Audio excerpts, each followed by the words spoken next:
arúgbó ọjọ́ gbẹ́jọ́ mi rò kí n máa sunkún mọ́. ẹ̀rí òkè yìí sẹ́kún mi dẹ̀rín ọjọ́ lọ. ẹ sì mú kan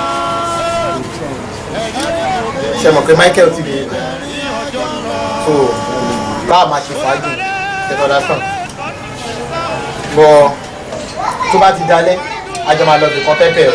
kò sí wàhálà kò sí wàhálà. mo tẹ̀ jẹ́rìí tiẹ̀ náà.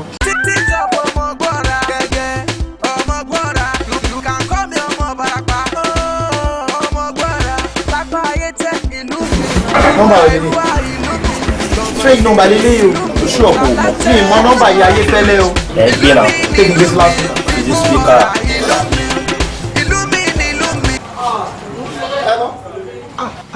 Hello sir. ẹ jọ̀ọ́ ta ni mo ń bá sọ̀rọ̀. ẹ jọ̀ọ́ sir ṣé arúgbó ọjọ́ ni mo ń bá sọ̀rọ̀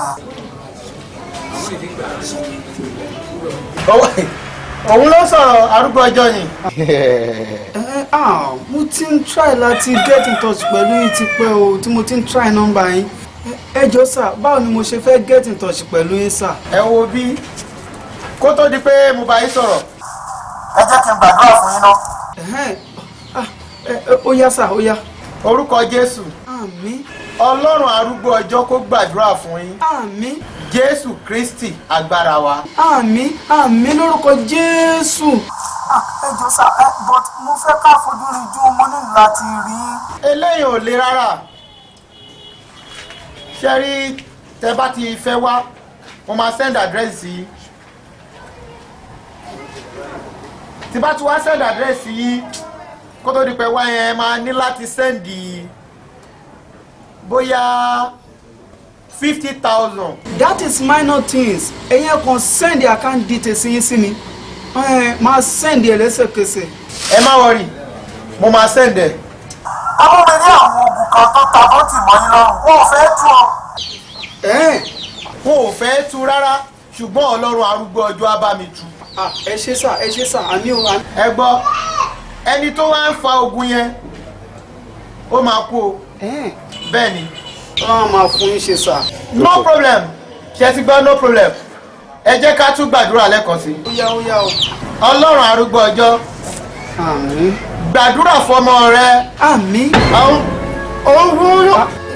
kí ló ṣẹlẹ̀.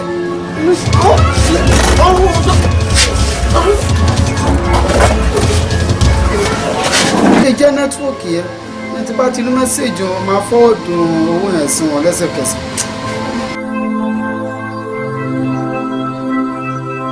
kí lẹ ló ṣe. ó parọ́ mọ́ wòlíì arúgbó ọjọ́ ni. ó fi mí purọ́. bẹ́ẹ̀ ni. èmi Muyideen ọmọ ìyá lámàlà kò síbikíbi tí mi ti dé mo lọ sí French mo lọ sí Port Novo mo lọ sí Benin Republic orúkọ Ọlọ́run arúgbó ọjọ́ kò ṣeé parọ́.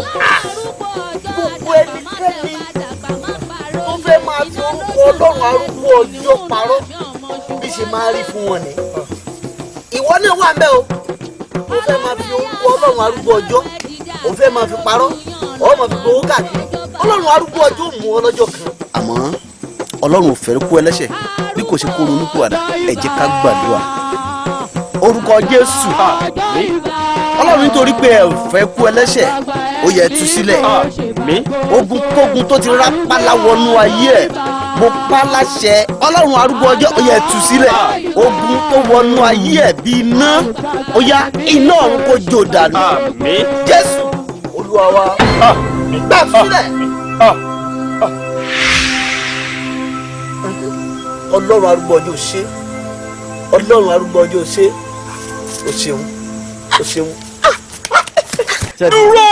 dúró. ẹ ti rí ṣe rí bí ṣe ń lọ ṣe rí pé kò lè dúró mọ́ ohun tó ṣe ló ń fún lára àmọ́ ó ti rí ìtúsílẹ̀ èwo lẹ́yìn náà ń ṣe ìwọ ẹ̀dákẹ́dá tó ń lo orúkọ Ọlọ́run arúgbó ọjọ́ tó ń fi lu jìbìtì káàkiri ọ̀run ó mú ọ lónìí. kò sí ìsọjí kan tí mò ń ṣe lórí òkè yìí tí mi ò ń pe àfà ṣé ò ní ìyá àṣọ ń bẹ́ ń bì gbogbo àwọn wòlíì àgbà wòlíì wọ́n bẹ́ ń bì ṣùgbọ́n mo gbàdúrà wọ ẹ̀dákẹ́dá tó ń gbọ́ mi báyìí tó ń fi orúkọ Ọlọ́run arúgbó ọjọ́ tó ń fi ń gbàdúrà mo gbàdúrà kí ọ̀run kó tú ọ sílẹ̀ inú ìdè tó wà.